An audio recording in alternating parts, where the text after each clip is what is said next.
وقضى ربك ألا تعبدوا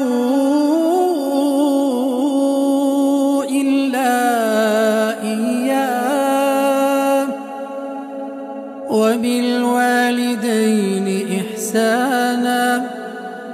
إما يبلغن عندك الكبر أحدهما أو كلاهما